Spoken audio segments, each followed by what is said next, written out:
ठीक है, चलो स्टार्ट करते हैं। तो कल लास्ट हम लोग का यहाँ तक हो गया था। अब इसके थोड़ा आगे बढ़ रहे हैं। एक नोट लिखो, नोट में लिखो, whenever whenever we have to prove that we have to prove that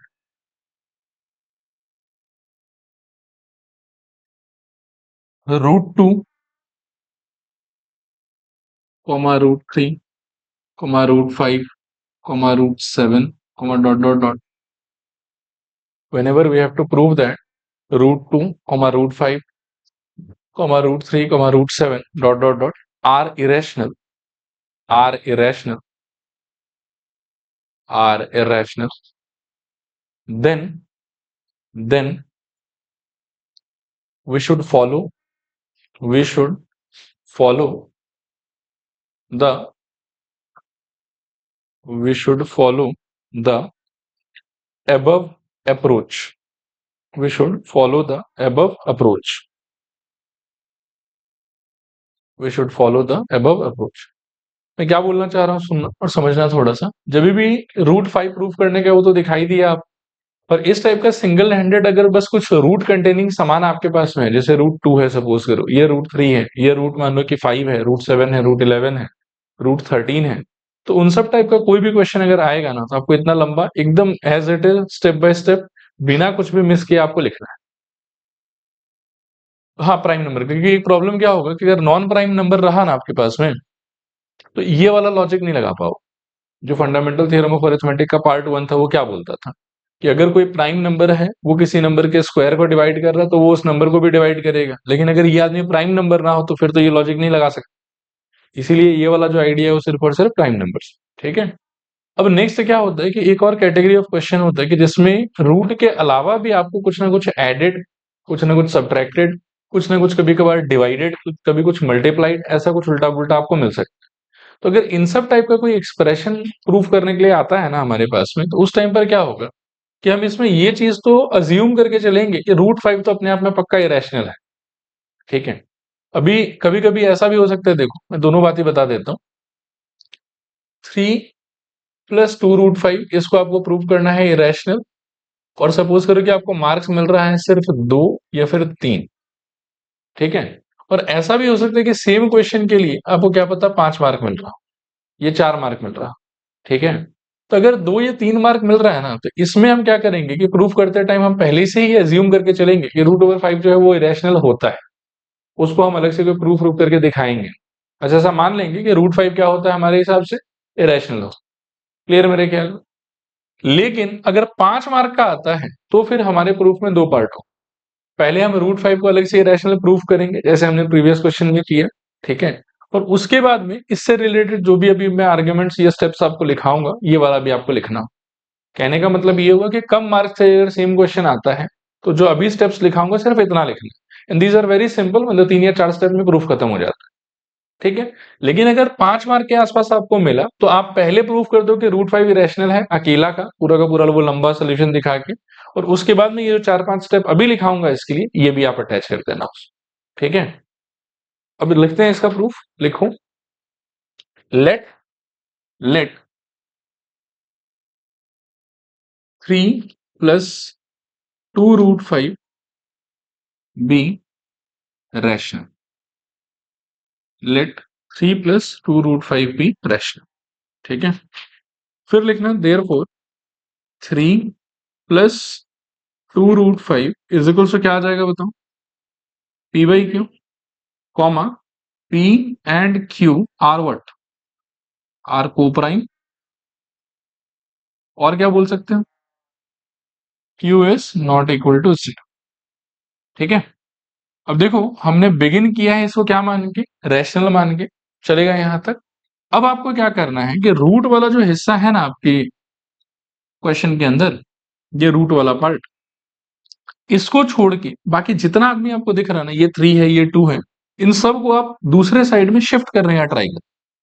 ठीक है। शिफ्ट कैसे करोगे, तो अगले स्टेप में आप लिखो 2 √5 इज इक्वल टू क्या हो जाएगा बताओ, P/Q माइनस मेरे ख्याल में 3। चलेगा। फिर यहां से 2 √5 इज इक्वल्स टू, अगर इस पार्ट में आप एलसीएम लेते हो तो नीचे क्या आएगा बताओ, क्यू, ऊपर क्या आएगा, P minus 3 times of Q. चलेगा, थोड़ा सा और बचा हुआ है। दिस एम्प्लाइज, अब आप क्या करोगे, इस 2 को भी शिफ्ट कर दो तो क्या हो जाएगा बताओ, √5 is equals to P minus 3 times of Q divided by मेरे ख्याल में 2 टाइम्स ऑफ क्यू। देखो यहां तक आया, समझ के नहीं आया, चलेगा यहां तक सब कुछ। अब एक आर्ग्यूमेंट है, उस आर्ग्यूमेंट को थोड़ा समझने का आप ट्राई कीजिए, ठीक है ना। पी अपने आप में क्या था, इंटीजर। क्यू अपने आप में क्या था, इंटीजर। तो अगर क्यू इंटीजर है तो 3 टाइम्स ऑफ क्यू भी क्या रहेगा, इंटीजर। 3 से मल्टीप्लाई करने से ऐसा तो नहीं कि इंटीजर से हटके वो कुछ और बन जाएगा, इंटीजर ही रहेगा। और फिर क्या है कि p -3 क्यू अगर आप करते हो तो p भी इंटीजर है, 3 क्यू भी इंटीजर है, तो p -3 क्यू भी क्या निकलेगा, इंटीजर। ठीक है।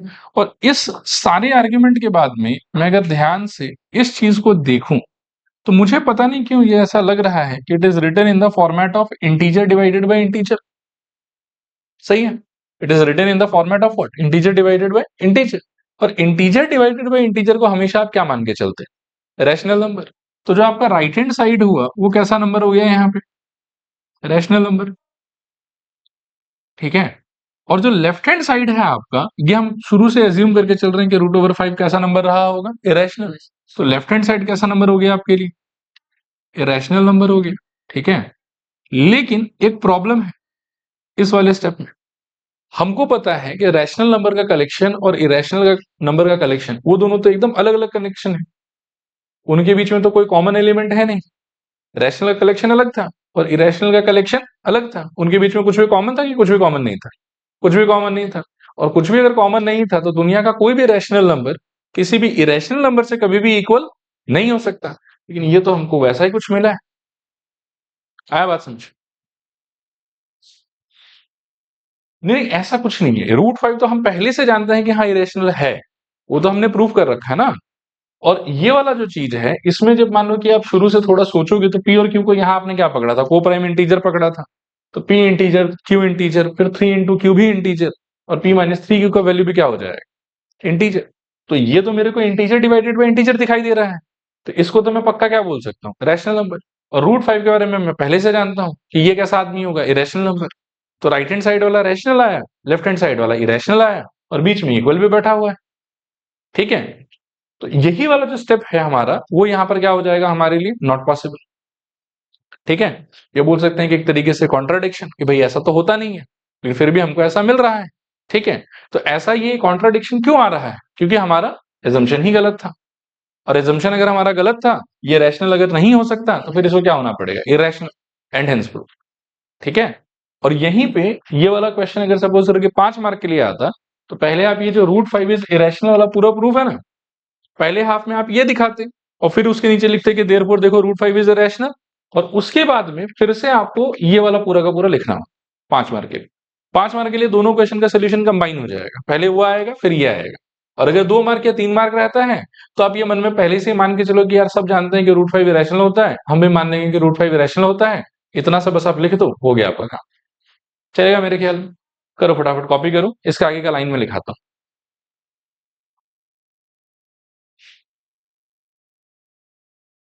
कॉमा देके लिखूं, which is not possible, which is not possible,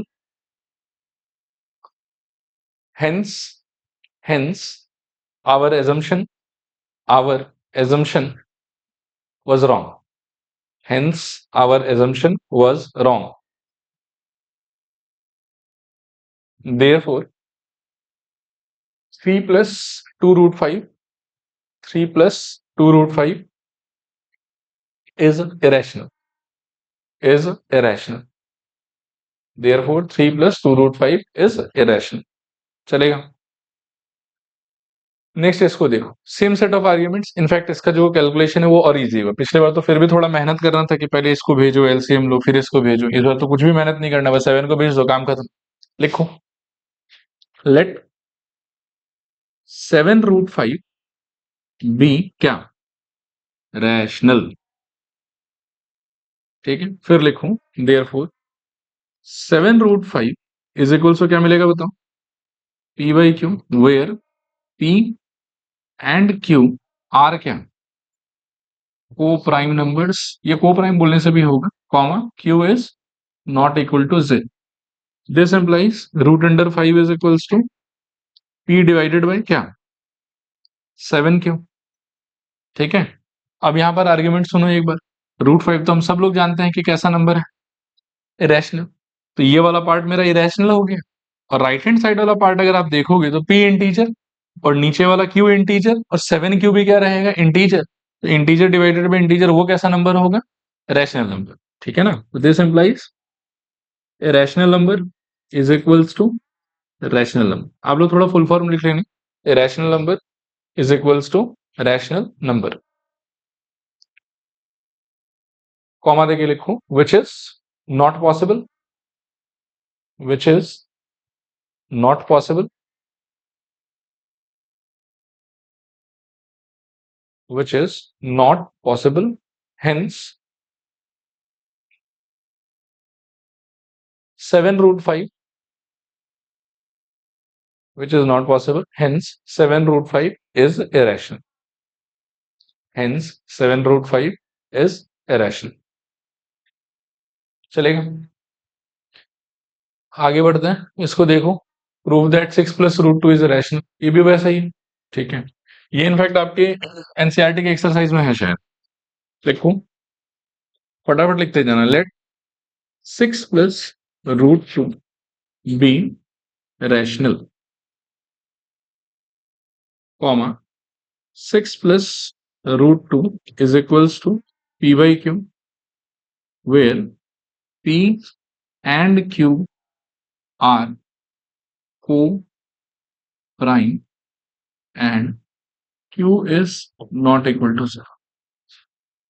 This implies root 2 is equals to P by Q minus 6. This implies root 2 is equals to P minus 6Q divided by Q। ठीक है, चलेगा यहां तक। एक बार देखो यहाँ पे और देखो कि कन्विंस्ड हो के नहीं। पी अपने आप में क्या था, इंटीजर। 6 क्यू भी क्या रहा होगा, इंटीजर। इंटीजर माइनस इंटीजर क्या होगा, इंटीजर, और क्यू तो इंटीजर है ही। तो ये क्या लिखा हुआ है, integer by integer, and hence इसको क्या मान के चल सकते हैं, rational number. This implies rational number is equals to rational number equals to rational number.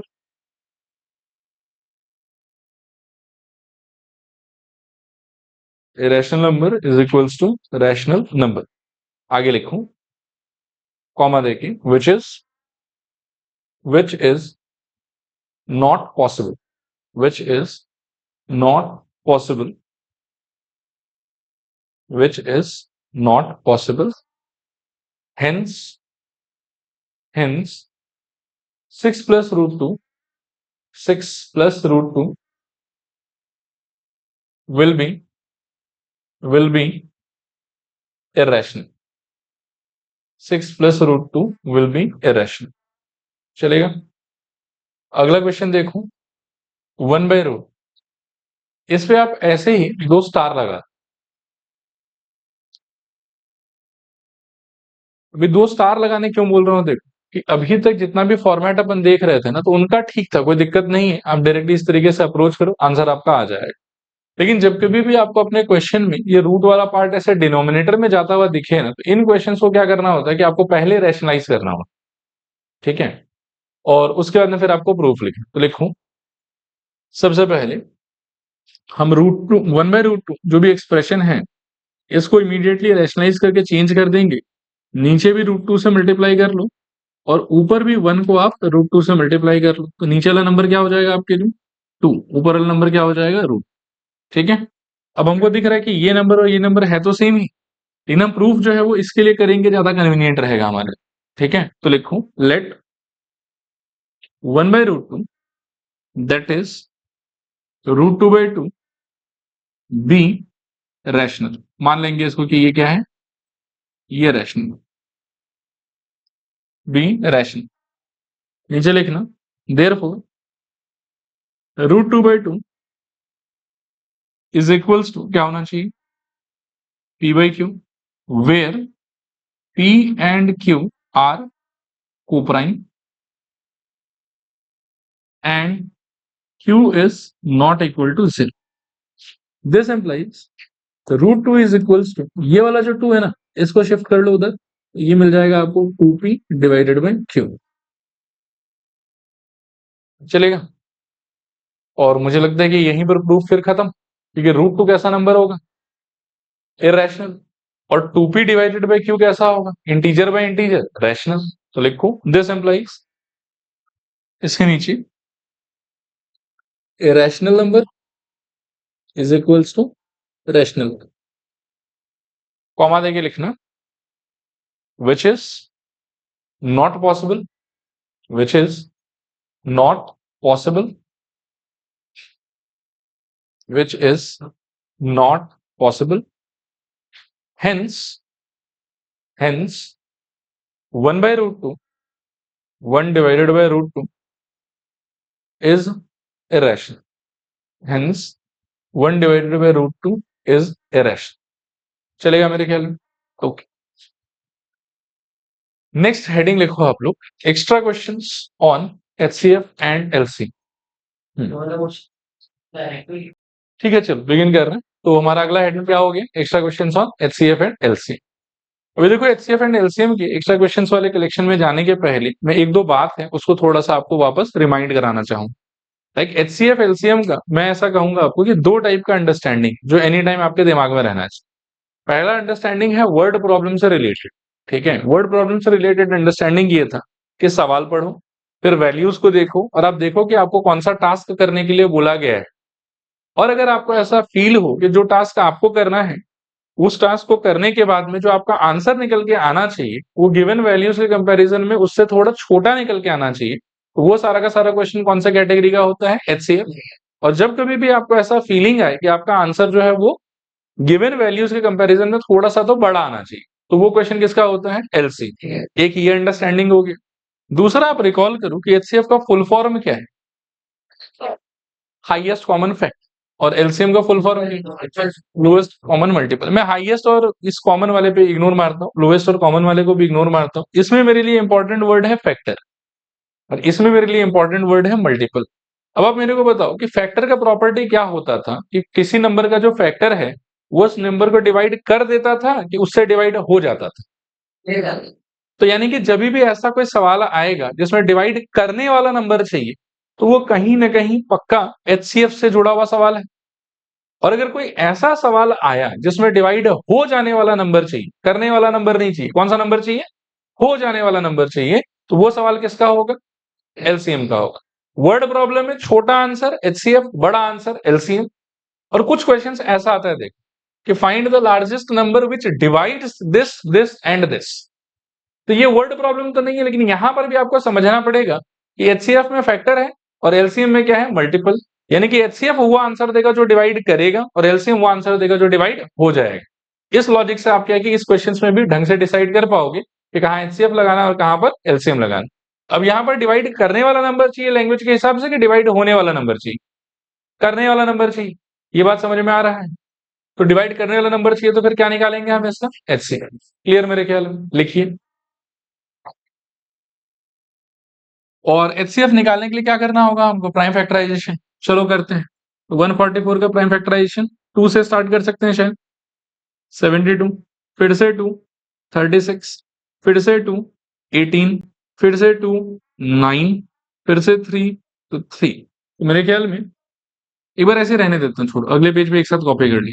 180 का 2 से 90, 2 से 45, 3 से 15, फिर 3 से 5, फिर 192 का 2 से बोलो 96, फिर मेरे ख्याल में 2 से, तो मेरे ख्याल में 48, फिर से 2 से तो 24, फिर से 2 से तो 12, फिर से 2 से तो मेरे ख्याल में 6, और फिर से 2 से तो मेरे ख्याल में 3। ठीक है, अब यहां से हम देख सकते हैं तो 144 का आंसर कितना है, 1 2 3 4, तो 2 टू द पावर 4 इंटू 3 का स्क्वायर। 180 का आंसर कितना है, 1 2 1 2 5, तो 2 स्क्वायर 3 स्क्वायर और 5 और फिर है 192। इसका आंसर कितना है? 1 2 3 4 5 6, तो 2 टू द पावर 6 इंटू 3। और हमको चाहिए इन सारे का क्या? एचसीएफ। एचसीएफ का आंसर क्या होगा? एक बार मैं लिख लेता हूँ, 2 3, यही दोनों कॉमन फैक्टर है और इनका हाईएस्ट पावर लेना है कि लोएस्ट पावर लेना है? क्या दिख रहा है? दिखाऊं? 2 का 2 और 3 का शायद 1, तो आंसर इज गुड। ठीक है, क्लियर हुआ? एचसीएफ ही निकालना है, ये बात क्यों कह सकते हैं हम और कैसे कह सकते हैं? डिवाइड करने वाला नंबर चाहिए इस। ठीक है, अब इसी में देखो क्या है कि ऑल टुगेदर सब कुछ मिला जुला के ना टोटल 5 या 6 अलग अलग प्रोफाइल है। एक एक करके मैं सारे प्रोफाइल का एक एक सवाल आपको कराऊंगा और आप क्या है कि उसको आइडेंटिफाई करने का जो हिंट है ना उसको सही तरीके से दिमाग में सेट कर। आप जैसे कि क्या है कि यहाँ पे ये लार्जेस्ट लार्जेस्ट ये सब नंबर से आप इन्फ्लुएंस मत हो। इन सब के बेसिस पे अगर आप एचसीएफ एलसीएम डिसाइड कर रहे हो तो कभी आपका आंसर राइट आएगा, कभी आपका आंसर रॉन्ग आएगा। जो एक्चुअल फैक्ट है उसको पकड़ने का ट्राई कर। एचसीएफ मतलब डिवाइड करने वाला नंबर, इस क्वेश्चन में चाहिए डिवाइड करने वाला नंबर, इसीलिए हम क्या निकाल रहे थे? एचसीएफ। नेक्स्ट इसका प्रोफाइल हो सकता है, देखो इसको पढ़ो एक बार। Find the largest number which divides, तो चाहिए तो डिवाइड करने वाला नंबर, ठीक है ना? This number and this number. पिछले बार क्या था कि बस इस तीनों नंबर को डिवाइड करने वाला नंबर मेरे को चाहिए था। इस बार क्या है कि इन तीनों को डिवाइड करने वाला नंबर चाहिए। पहले को डिवाइड करते समय उसका रिमाइंडर कितना आना चाहिए? 1। दूसरे को डिवाइड करते समय रिमाइंडर कितना आना चाहिए? 2। और तीसरे को डिवाइड करते समय रिमाइंडर कितना आना चाहिए? 3। तो जब कभी भी आपको डिवाइड करने वाला नंबर चाहिए और साथ ही साथ आपका ऐसा रिमाइंडर्स का भी रिक्वायरमेंट है कि ये रिमाइंडर वो रिमाइंडर वो रिमाइंडर चाहिए आपको, उस केस में आप क्या करना है कि पहले सारे नंबर्स में से वो रिमाइंडर्स आप सब्ट्रैक्ट कर ले और सब्ट्रैक्ट करने के अंदर जो नंबर बचेगा उसका आप एचसीएफ निकाल। फिर से एक बार समझा रहा हूं, देखो यहाँ इसका प्रोफाइल है कि बस डिवाइड करने वाला नंबर चाहिए, कोई रिमाइंडर का दरकार नहीं है, तो ऐसे सवालों में सीधा एचसीएफ। जिन सवालों में डिवाइड करने वाला नंबर चाहिए और साथ ही साथ हर एक नंबर को आप टोटली डिवाइड नहीं करना चाहते हो, आप चाहते हो कि इसके डिवीजन के टाइम पे ये रिमाइंडर चाहिए, इसके डिवीजन के टाइम पे ये रिमाइंडर चाहिए और इसके डिवीजन के टाइम पर ये रिमाइंडर चाहिए, तो ऐसे सवालों में क्या है कि आप डायरेक्टली 145, 182 और 195 का एचसीएफ नहीं निकालोगे। ठीक है, आपको क्या करना है कि 145 का जो रिमाइंडर आपको चाहिए था आप इसमें से पहले वो माइनस कर, तो कितना बचेगा? 144।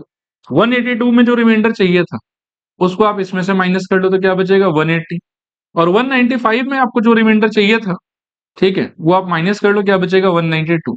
और माइनस करके ये जो नंबर्स आया ना इनका आपको एचसीएफ निकालो।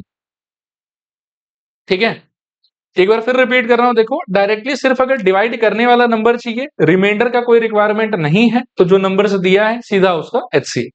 डिवाइड करने वाला नंबर चाहिए और हर नंबर के केस में अलग अलग टाइप का रिमाइंडर चाहिए, तो पहले आप जो भी रिक्वायर्ड रिमाइंडर है उसको सब्ट्रैक्ट करके हटा दो और उसके बाद जो नंबर बचा उसका आप क्या निकाल लोगे? एचसीएफ। ठीक है, लिखो पहले ये कॉपी कर लो आप। 145 minus 1 is equals to 144। 145 minus 1 is equals to 144। 182 minus 2 is equals to 180। 195 minus 3 is equals to 192। ठीक है, अच्छा इसके नीचे ना आप ऐसे लगा दो dot dot dot. Dot dot dot क्यों लगा रहा हूँ? अब पिछले बार बहुत मेहनत करके दिखाया था ये सब कुछ, ये सारा चीज आपको दिखाना होगा। लाइक अब नंबर आपको पता चल गया किसका किसका एचसीएफ निकालना है, 144, 180 और 192 का। फिर से सेम प्रोसीजर है कि इसका प्राइम फैक्टराइजेशन, इसका प्राइम फैक्टराइजेशन, इसका प्राइम फैक्टराइजेशन, फिर यही सब आएगा और लास्ट में एचसीएफ कितना निकलेगा हमारा? सेम 12। तो टाइम सेव करने के लिए मैंने नंबर ऐसा अरेंज किया है कि सेम ही आंसर आ जाए हम लोग का। ठीक है, तो डॉट डॉट डॉट नीचे लिखो required answer, required answer is equals to HCF of 144, 180, 192। HCF of 144, 180, 192। ठीक है, इज इक्वल्स टू कितना आ रहा है सोल्यूशन हमारा? 12। ठीक है, एक बार मेरे तरफ देखो और ध्यान से सोचो, मेरे को समझाओ कि अभी तक कितना प्रोफाइल देखा हमने? 2। पहले प्रोफाइल में कैसे आइडेंटिफाई करेंगे कि ये वो वाला क्वेश्चन है? सिर्फ डिवाइड करने का बोला रहेगा तो आप क्या करोगे, सीधा सीधा एचसीएफ निकाल लो। दूसरे प्रोफाइल में क्या बोल रहा है कि डिवाइड करने का नंबर चाहिए मेरे को, लेकिन पहले वाले को पूरा डिवाइड नहीं करना है, पहले वाले के डिवाइड करने पे रिमाइंडर आना चाहिए होगा, दूसरे वाले को डिवाइड करने पे रिमाइंडर आना चाहिए 2, और तीसरे वाले को डिवाइड करने पे रिमाइंडर आना चाहिए 3। चलेगा? तो इस टाइप के क्वेश्चंस में क्या करना है कि पहले रिमाइंडर्स को करो सब्ट्रैक्ट, उसको हटाओ, और सब्ट्रैक्ट करने के बाद में जो नया नंबर्स का कलेक्शन आपके पास में आएगा, उन नंबर्स का आपको क्या निकाल लेना है, एचसी। चलेगा? चलिए अगले सवाल पे चलो, और मेरे को बताइए क्या करना चाहिए इसमें, कैसे बता। अब डिवाइड होने वाला नंबर चाहिए, इसीलिए हम क्या निकालेंगे इसमें, एलसी। तो ये एलसीएम का सिंपल वाला प्रोफाइल है, लिखो। प्राइम फैक्टराइजेशन एक बार अवॉइड कर रहा हूं, है ही हमारे पास में। 144 का क्या आया हुआ था, 2 to the power 4 इंटू 3 का पावर 2। फिर 180 का क्या आया था, 2 स्क्वायर 3 स्क्वायर और 5। और 192 का क्या आया था, इंटू 3। 3 एक था कि 2 था, एक ही था। ठीक है, मेरे ख्याल में एलसीएम क्या हो जाएगा, ये नीचे एक लाइन लिख लो, required answer is equals to LCM of 144 comma 180 and 192 तो क्या आएगा आपका एलसीएम, बताओ।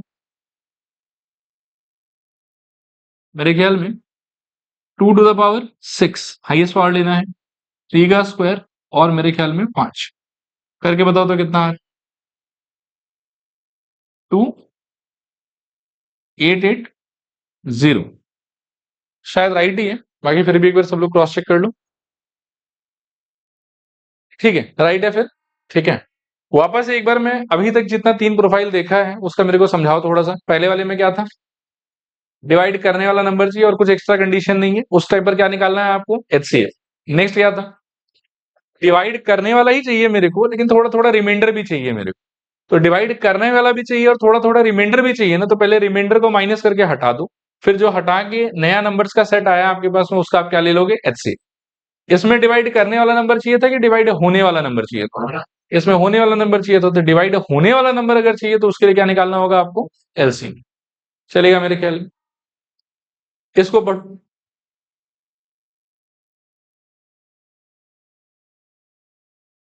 होने वाला नंबर चाहिए कि करने वाला नंबर चाहिए, डिवाइड होने वाला कि डिवाइड करने वाला, पढ़ो पढ़ो ध्यान से पढ़ो।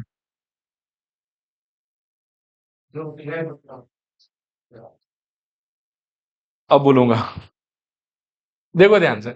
सबसे पहले आप इसको पढ़ो, find the smallest number which when divided by this, मतलब ये तीनों उस नंबर को डिवाइड करेगा या वो नंबर इन तीनों को डिवाइड करेगा, ये तीनों उस नंबर को डिवाइड करेगा। Find the smallest number which when divided by this and this, मतलब ये लोग आपके आंसर को डिवाइड करने वाला है, उसे होने वाला नहीं। तो पक्का समझ में आएगा कि सवाल तो कहीं ना कहीं एलसीएम का। ठीक है, क्योंकि डिवाइड करने वाला नंबर नहीं चाहिए, क्या चाहिए हमको यहाँ पर, डिवाइड होने वाला नंबर चाहिए। उसके बाद में एक और बात इसने अटैच कर दी है जो पिछले मतलब प्रीवियस क्वेश्चन में नहीं था। प्रीवियस क्वेश्चन में था कि बस ठीक है इन तीनों से डिवाइड कर लो, बात खत्म। इस बार बोल रहा है कि देखो यार, ऐसा नंबर चाहिए जिसको जब 144, 180 और 192 इन तीनों से डिवाइड करोगे ना, तो तीनों टाइम पर जो है वो 2 एज अ रिमाइंडर आ रहा हो।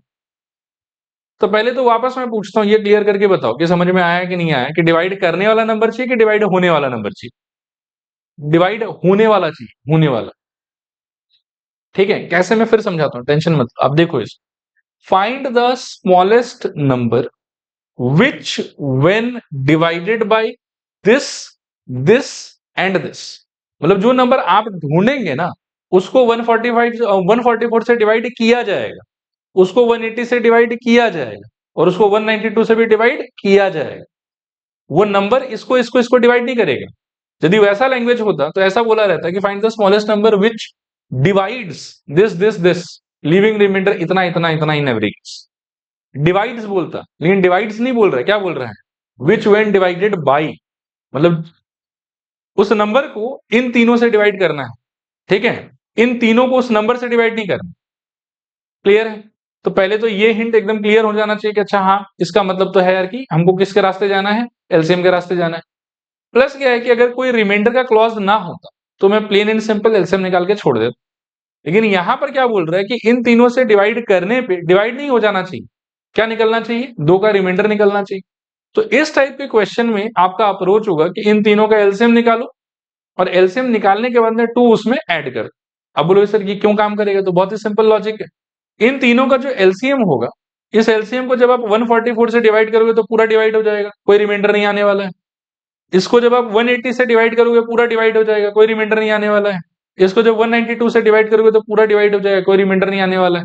लेकिन अगर आप इसमें 2 ऐड कर दोगे तो ये अगर पूरा डिवाइड हो रहा था तो 2882 जो है वो इससे पूरा डिवाइड होगा, ये उसको डिवाइड करते समय 2 का रिमाइंडर आ जाएगा, 2 का रिमाइंडर आ जाएगा, क्योंकि ये तो पूरा डिवाइड हो रहा है। आया बात समझ? लिखो required answer is equals to, ऐसे लिखना, एलसीएम ब्रैकेट के अंदर 144 कॉमा 180 कॉमा 192 ब्रैकेट क्लोज, और इसके आंसर में आपको जोड़ना है 2 plus 2। So this is equals to, LCM कितना आया था हमारा 2880, और इसमें 2 जोड़ोगे तो ये हो जाएगा 288।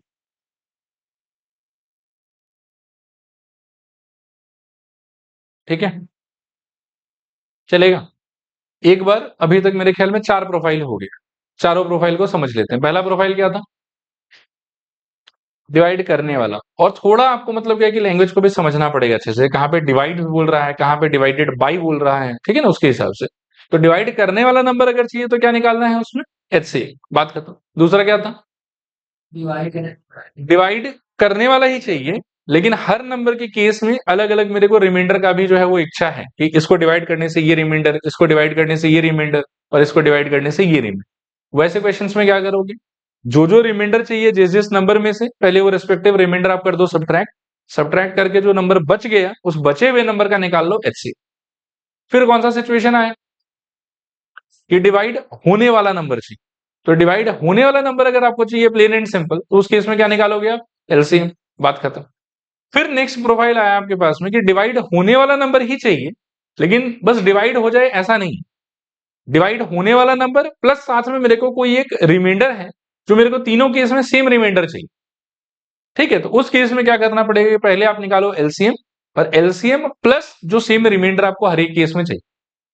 ठीक है, ये आखिरी वाला प्रोफाइल एक बार और सोचो, क्या है कंडीशन इसमें, डिवाइड करने वाला नंबर कि डिवाइड होने वाला नंबर, और सिर्फ डिवाइड हो जाए उतना ही चाहिए कि रिमाइंडर भी चाहिए, रिमाइंडर भी चाहिए। रिमाइंडर तीनों के इसमें अलग अलग चाहिए कि सेम सेम चाहिए, सेम सेम रिमाइंडर चाहिए।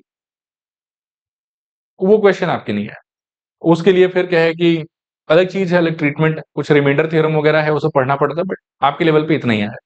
बोलो। हम्म।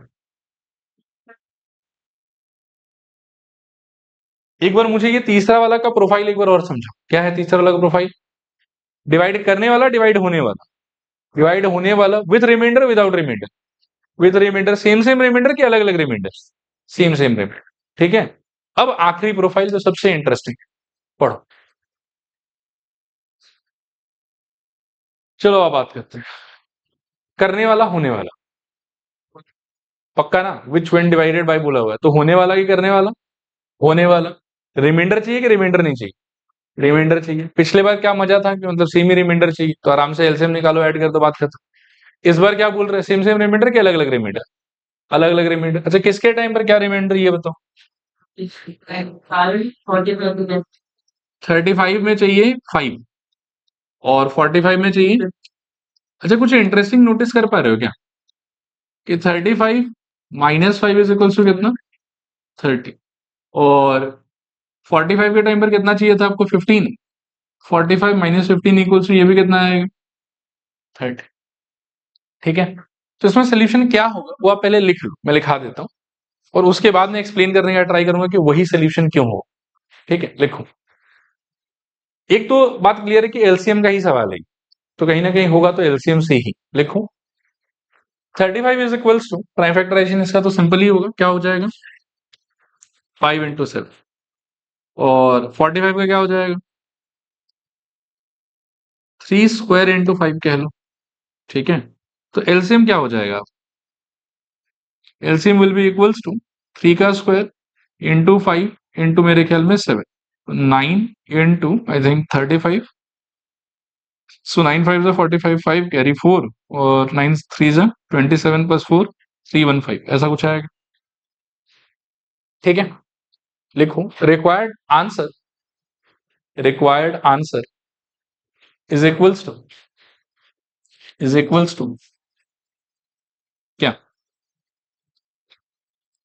LCM minus 30, this equals to 315 minus 30, solve करके कितना आएगा 285 शायद, ठीक है, ये आपका आंसर।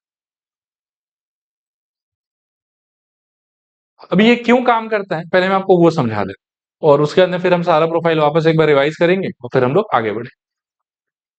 काम ये इसलिए करेगा, देखो जो ये 315 आया, इसका और इसका जो एलसीएम आया, ठीक है ना, इस 315 को जब आप 35 से डिवाइड करोगे तो ये डिवाइड हो जाएगा कि डिवाइड नहीं होगा, हो जाएगा। फिर 315 को अगर कोई 45 से डिवाइड करेगा तो वो 45 से डिवाइड होगा कि नहीं होगा, वो 45 से भी डिवाइड हो जाएगा। अभी 315 को 35 से डिवाइड करने पे एक बार ऐसे सोचो कि आंसर क्या आता है, 9, ओके। तो 9 का इंटरप्रिटेशन मेरे हिसाब से क्या, मैं तो ऐसा सोचता हूँ कि 315 को 35 से डिवाइड करने पे अगर 9 आ रहा है, दैट मीन्स कि ऐसा सोचो आप कि 35 प्लस 35 प्लस 35 प्लस 35 कितने बार लिखा हुआ, 9 बार लिखा हुआ, तो सबको जोड़ के क्या मिल रहा है आपको 315। अब अगर आप इस 9 बार में से 30 माइनस कर देते, ठीक है, तो फर्स्ट वाले ब्लॉक में भी 35 रहेगा, सेकंड में भी 35 रहेगा, कर करके जो लास्ट वाला ब्लॉक आपका होगा उसमें पहले कितना था, जब आप 315 ले रहे थे तो 35 था, लेकिन अगर आप 30 माइनस कर देते तो क्या बचेगा वहां 5, ठीक है। और फिर जब नया वाला नंबर को आप 35 से डिवाइड करने का ट्राई करोगे तो 9 नहीं आएगा, फिर आपके पास में रिमाइंडर कितना आ जाएगा 5, देखो आया समझ के नहीं आया समझ, ठीक है। सिमिलरली 315 को 45 से डिवाइड करने से वो तो डिवाइड हो जाएगा आराम से, सही कह रहा हूं, कितना आएगा आंसर बताओ 7 आएगा, 7 ही आएगा ना पक्का। और 7 यदि आएगा तो 7 का इंटरप्रिटेशन क्या है वो सोचो कि 45 प्लस 45 प्लस 45 7 बार जब आप लिखेंगे, ठीक है ना, तो उन सारे को ऐड करके क्या मिल रहा है आपको 315 मिल रहा है। लेकिन उस 7 बार में से अगर आप एक बार 30 माइनस कर दो तो जो लास्ट वाला 45 है आपका, ठीक है, उसमें से 30 माइनस होकर क्या बचेगा 15 बचेगा, आया बात समझ। और फिर नए वाले नंबर में से जब आप क्या करेंगे 45 से आप उसको डिवाइड करने का ट्राई करेंगे तो आपको आंसर 9 मिलेगा या रिमाइंडर 15 मिलेगा, रिमाइंडर 15, ठीक है। ये इस टाइप के क्वेश्चंस का लॉजिक होता है, ठीक। अब एक बार शुरू से लेके यहां तक का पहले प्रोफाइल रिकॉल करो, एक सवाल ऐसा और रखा है मैंने, उसके बाद में फिर हम लोग आगे बढ़े, ठीक है। पहला प्रोफाइल क्या था याद करो, सिर्फ डिवाइड करने वाला नंबर, जोर से और कॉन्फिडेंटली बोलो, पहला क्या था सिर्फ डिवाइड करने वाला नंबर, उसमें क्या निकालना है एचसीएफ। दूसरा क्या था डिवाइड करने वाला नंबर और साथ में हर नंबर के टाइम पे अलग अलग रिमाइंडर। तो इस टाइप के सिचुएशन को कैसे हैंडल करना है कि पहले रिमाइंडर को माइनस करके हटा दो और बचे हुए नंबर्स का क्या निकाल लो एचसीएफ।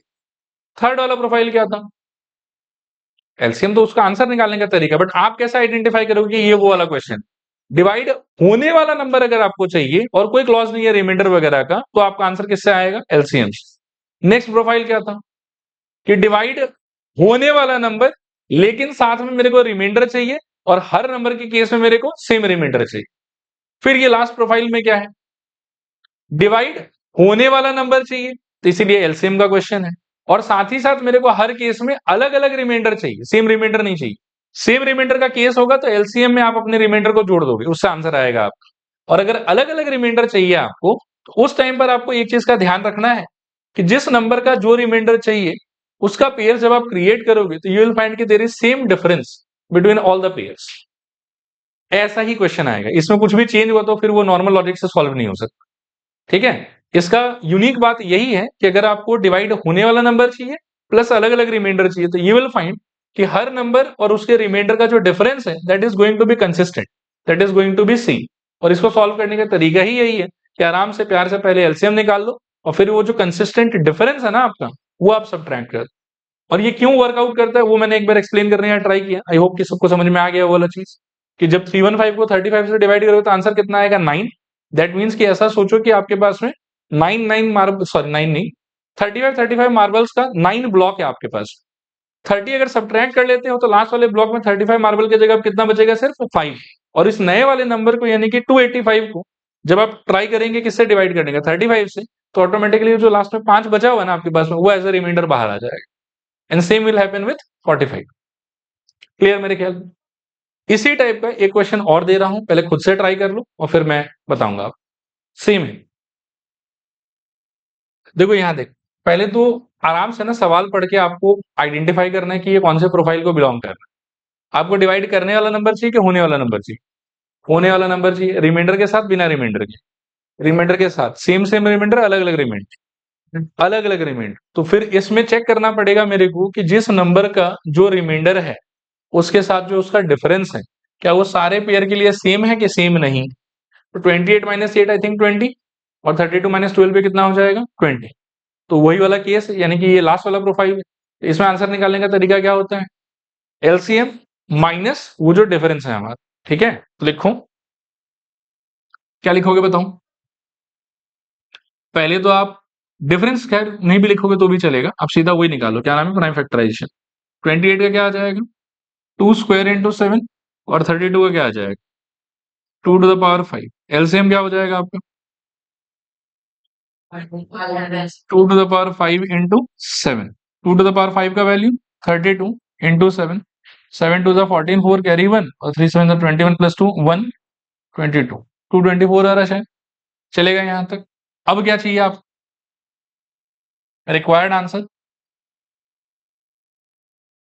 इज इक्वल्स टू क्या, एलसीएम माइनस 20। अच्छा 20 का लॉजिक क्या, कहां से आया ये 20? जो नंबर था और जो उसका रिमाइंडर था उसका डिफरेंस होता है 20, हमेशा आपको यही सब्ट्रैक्ट है। ठीक है, कितना आ जाएगा आंसर आपका, 224 माइनस 20 विच इज इक्वल्स टू 204। अच्छा इसमें भी थोड़ा हम एक बार समझने का ट्राई करते हैं कि क्यों ये वाला तरीका वर्क कर रहा है। ठीक है, तो क्यों वर्क कर रहा है, तो उसका जवाब फिर से वही होगा कि अगर आप 28 32 का एलसीएम देखोगे तो कितना आएगा, 224। तो 224 एक ऐसा आदमी है जो 28 से भी डिवाइड हो जाएगा और 32 से भी डिवाइड हो जाएगा। 224 को 28 से डिवाइड करने पे रिमाइंडर बताओ, रिमाइंडर ही मतलब आंसर बताओ क्या है। हो रहा है ना डिवाइड, या नहीं हो रहा, होना तो चाहिए। बोलो आंसर, बोलो कितना है, 28। हाँ, इसको 28 से डिवाइड कर, 9। 9 तो नहीं लग रहा शायद, 8 होगा मेरे ख्याल। ठीक है, चेक कर लो वैसे। अच्छा यहाँ देखो, फिर से बताओ मेरे को, 224 को 28 से डिवाइड करने से क्या आएगा, 8। इसका क्या इंटरप्रिटेशन हो सकता है कि अगर मेरे पास में 224 मार्बल होता, ठीक है, और उसको मैं 28 के ग्रुप में रखता, तो मेरे पास में कितना ग्रुप क्रिएट होता, 8 ग्रुप क्रिएट होता। और उस 8 ग्रुप में से पहले वाले ग्रुप में भी 28 मार्बल, सेकंड वाले ग्रुप में भी 28 मार्बल, थर्ड वाले ग्रुप में भी 28 मार्बल, और लास्ट वाले ग्रुप में भी 28 मार्बल। अगर आप 20 सब्ट्रैक्ट कर लेते हो तो अब आपके लास्ट वाले ग्रुप में कितना मार्बल बचेगा, 8। और इसीलिए इस नंबर में से 20 सब्ट्रैक्ट करने के बाद में जो आया, इसको जब आप 28 से डिवाइड करने का ट्राई करोगे तो वो जो लास्ट वाले ग्रुप में 8 मार्बल बचा हुआ है, that will come out as remainder. Again try to think in the same way for this and this. जब 224 को 32 से डिवाइड करोगे तो क्या आंसर आएगा आपका, 7। इसका क्या इंटरप्रिटेशन है कि 224 मार्बल्स को मैं अगर 32 के ग्रुप में जचाऊंगा तो मेरे पास में 7 ऐसा जचा हुआ ग्रुप आएगा जिसमें कि सारे ग्रुप में इंडिविजुअली कितना मार्बल्स रहा होगा, 32 मार्बल्स रहा होगा। ठीक है, और अगर उसमें से 20 माइनस कर दिया तो लास्ट वाले ग्रुप में से क्या हो गया, 20 मार्बल कम हो गया। अब लास्ट वाले ग्रुप में कितना मार्बल बचा होगा, 12। तो इस नए वाले नंबर में से आफ्टर सब्ट्रैक्टिंग 20, जब मैं इसको 32 से डिवाइड करने का ट्राई करूंगा तो जो लास्ट ग्रुप का 12 मार्बल हो गया है, that will come out as remainder. And hence on dividing 204 by 28 I will get remainder as 8, and on dividing 204 by 32 I will get the remainder as 12। देखो क्लियर है कि नहीं, चलेगा। इस चैप्टर का आखिरी क्वेश्चन पढ़ो फटाफट। देखो यहाँ पे ये कह रहा था least number that is divisible by all the numbers. अच्छा, डिविजिबल बाय, अब मैं क्या सोचूं, डिवाइड करने वाला नंबर के डिवाइड होने वाला नंबर? होने वाला number which is divisible by all the numbers from 1 to 10 both inclusive. Both inclusive मतलब उसको 1 से भी डिवाइड करने पे डिवाइड हो जाना चाहिए और 10 से भी डिवाइड करने पे 10 से डिवाइड वो हो जाना चाहिए। आया बात समझ? 1 2 3 4 5 6 7 8 9 10 इन सारे नंबर से उस नंबर को डिवाइड हो जाना है कि डिवाइड कर देना है? हो जाना है। हो जाना है तो एचसीएफ का रास्ता कि एलसीएम का रास्ता? एलसीएम का रास्ता। कोई रिमाइंडर का क्लॉज है कि रिमाइंडर रिमाइंडर का चक्कर नहीं है, तो प्लेन एंड सिंपल एलसीएम निकालना है हमें। ठीक है, एलसीएम निकालने का कौन सा तरीका आता है? Prime factorization. और सारा नंबर बहुत छोटा छोटा होगा तो बस लिखते जाओ। 1 का तो आई थिंक 1 ही रह जाएगा, 2 का 2 ही रह जाएगा, 3 का 3 ही रह जाएगा, 4 का थोड़ा चक्कर है 2 स्क्वायर, 5 का 5 ही रहने वाला है, 6 का चक्कर है 2 इंटू 3, 7 का आई थिंक 7 ही रहने वाला है, 8 का चक्कर है 2 का क्यूब, 9 का चक्कर है 3 का स्क्वायर और 10 का चक्कर है क्या 5 इंटू 2 या 2 इंटू 5। ठीक है, अब हमको चाहिए इसका एलसीएम। एलसीएम इक्वल्स टू सारे आने वाले प्राइम फैक्टर्स का हाईएस्ट पावर मेरे को लेना है। क्या क्या रहेगा बताओ? आई थिंक 2 का हाईएस्ट पावर क्यूब अवेलेबल है, 3 का हाईएस्ट पावर 2 अवेलेबल है, फिर क्या 5 भी आ रखा है, 7 भी आ रखा है। आई थिंक आ गया, सारा कवर हो गया। ठीक है, देखो कोई प्राइम फैक्टर छोटा कि नहीं छोटा? नहीं छोटा मेरे ख्याल में। और जिसका जिसका जो जो हाईएस्ट पावर लेना था वो सब भी ले लिए। अब क्या होगा बताओ? 8 इंटू 9 इंटू 35, इसका प्रोडक्ट मेरे ख्याल में 72 और इंटू 35, और बोलो आंसर क्या आ रहा है? 2520। ठीक है, ये आंसर आप एकदम याद करके रखना है। इनकेस इस टाइप का क्वेश्चन अगर एमसीक्यू में आया आपके, और आने से यही क्वेश्चन आएगा, तो उस केस में फटाक से आप सीधा टिक मार देना, सॉल्व करने की जरूरत। ठीक है, और इसके साथ में रियल नंबर्स का चैप्टर आप लोगों का खत्म। चलो आज के लिए तो